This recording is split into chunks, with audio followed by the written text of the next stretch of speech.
Bom, o ato libidinoso praticado dentro de um trem, o informativo 642 do STJ enfrentou e indicou pela ausência de responsabilidade civil do transportador. Interessante que em outros julgados existia a responsabilidade civil do transportador.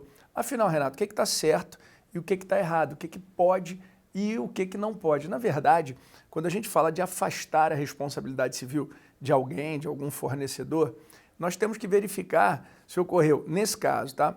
Um caso fortuito, um motivo de força maior ou algo do gênero, né? Quais são as causas excludentes da responsabilidade civil para o fornecedor de serviços?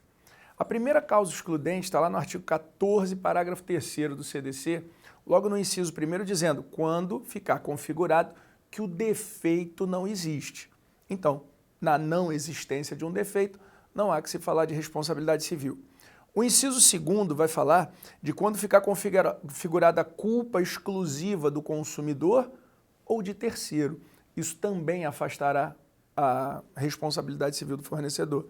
E, finalmente, o caso fortuito e a força maior, que, no meu modo de ver, estão implícitas nessa hipótese do artigo 14, inciso 1º, que o defeito não existe. Então, veja, por mais que o legislador não tenha trazido de forma expressa o caso fortuito e a força maior, quando não existe defeito, por analogia, você pode falar, não, peraí, mas se foi um caso fortuito, teve defeito? Se foi um motivo de força maior, teve defeito? Não. Então, no meu modo de ver, caso fortuito e força maior são modalidades de exclusão da responsabilidade civil, mas que estão contidas nessa hipótese de serviço que causa dano no artigo 14, parágrafo 3º, inciso 1º. Bom, Renato, isso foi motivo de força maior? Aquilo que está absolutamente fora do nosso campo de atuação? Não, isso não foi um motivo de força maior. Isso foi um caso fortuito? Sim, isso foi um caso fortuito. Só que o caso fortuito ele se divide em duas espécies, em caso fortuito interno e caso fortuito externo. O que é o caso fortuito externo? É aquele acontecimento imprevisível de consequência inevitável. Quer dizer, é justamente pelo ineditismo do fato que isso afasta a responsabilidade do fornecedor. Aquilo não está dentro do poder de ingerência, não há o que se fazer, porque é justamente algo repentino que simplesmente surgiu.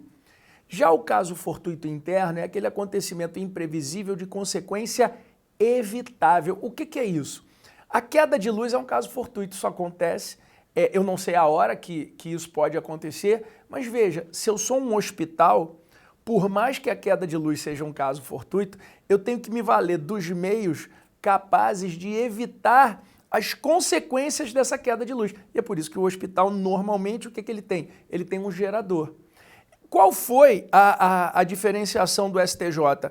Em alguns momentos, o STJ entende que é um caso fortuito interno e que o fornecedor desse tipo de transporte poderia se valer de alguns meios para obstacularizar esse tipo de situação.